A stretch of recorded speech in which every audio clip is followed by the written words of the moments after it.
Salut à tous et bienvenue sur la chaîne de la Gramme Facile. Aujourd'hui, nouvelle vidéo dans laquelle on va apprendre à se préparer à une compétition d'escalade. Alors dans cette vidéo, on va principalement apprendre à se préparer à une compétition d'escalade, mais bien sûr ce qu'on va dire dans cette vidéo et les exercices qu'on va dire dans cette vidéo, enfin bref, tous les paramètres peut être pour n'importe quel sport. Donc ça peut être pour la course, de la randonnée, du vélo, enfin vraiment tous les sports. Après bien sûr, il y a des sports où il y a des alternatives. Bref, c'est parti, allons apprendre tout ça. Alors la première chose à savoir, c'est de savoir quand et où est la prochaine compétition. Alors oui, ça paraît une question un peu bête, mais mine de rien, c'est sur cette question qu'il va falloir se préparer. Car oui, si on ne sait pas c'est quand la prochaine compétition, et bien ça peut être un peu dramatique. Pour savoir quand et où est la prochaine compétition, il y a deux manières. La première, c'est soit vous êtes dans un club et donc du coup vous recevez souvent des mails pour savoir quand et où est la prochaine compétition. Et la deuxième, c'est de s'informer sur le site de la FFME, Fédération Française de la Montagne et de l'Escalade. Sur ce site, vous allez savoir quand et où il y a les prochaines compétitions. Mais bien sûr, sur ce site, il y a bien plus de choses, comme par exemple les classements. Mais enfin bref, on n'en parlera pas dans cette vidéo. Une fois que vous savez quand et où il y a la prochaine compétition, il faut savoir c'est sur quelle discipline. Donc que ça soit du bloc, de la voie ou même de la vitesse. C'est à partir de ça qu'il va falloir s'entraîner pour faire de la voie, du bloc ou de la vitesse. Donc du coup, vous l'aurez compris, si c'est une compétition de bloc, vous n'allez pas faire de la vitesse. Une fois que vous êtes bien entraîné, on arrive à la veille de la compétition. Il va falloir bien sûr préparer ses affaires parce que c'est pas le lendemain à 6 h du matin qu'il va falloir préparer ses affaires. Donc du coup, à ne pas oublier bouteille d'eau, les chaussons, de la magnésie, des brosses par exemple. Enfin vraiment tout ce que vous avez besoin. Une fois que vous avez préparé tout ce que vous avez besoin, il va falloir manger. Alors oui, c'est une question qui paraît un peu bête mais quand même très importante. Il va falloir manger des sucres lents. Donc en l'occurrence là je pense à des pâtes. Mais enfin bon, il existe vraiment plein de plats.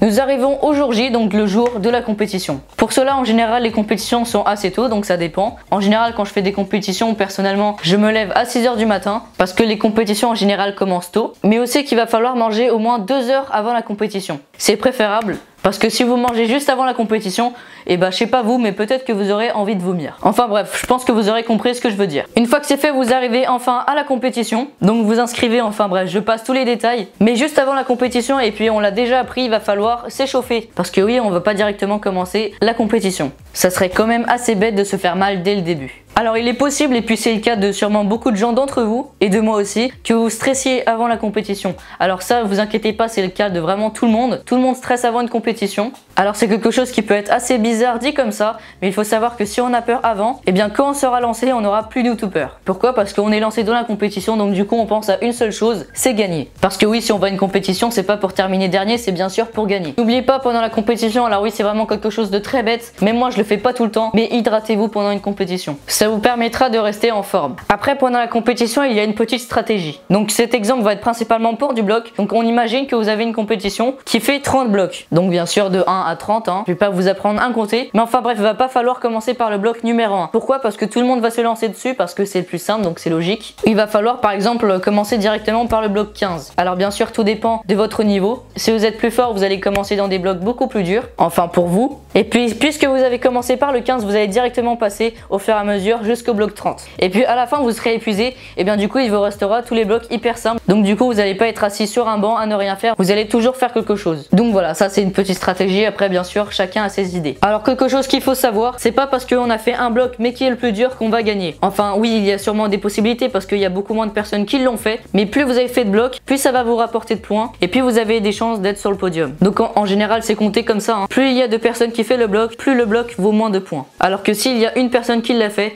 et du coup ça vaudra beaucoup plus de points. Enfin bref, les règles sont pas les mêmes en fonction des compétitions. Et donc voilà, c'était une petite vidéo. Maintenant vous savez comment organiser une compétition. Enfin organiser, comment vous préparer à une compétition. Si vous avez déjà fait des compétitions, n'hésitez pas à me dire ce que vous en avez pensé dans les commentaires. Sur ce, j'espère que cette vidéo vous aura plu. Les vacances arrivent bientôt, donc du coup vous le savez sûrement, mais je fais pas de vidéo pendant les vacances. Donc du coup on se retrouve à la rentrée. Si cette vidéo t'a plu, n'hésite pas à mettre un pouce bleu. Et si tu as des questions, sont dans les commentaires. Et surtout si tu souhaites en voir plus, n'hésite pas à t'abonner. Sur ce, c'était la Gramme Facile. J'espère que cette vidéo t'aura plu. Et à toutes pour une prochaine vidéo. Salut! Salut à tous, je suis la chaîne de la Gramme Facile. Aujourd'hui, petite vidéo dans laquelle on va apprendre à choisir sa dégaine. Parce qu'effectivement, la première fois que je suis allé choisir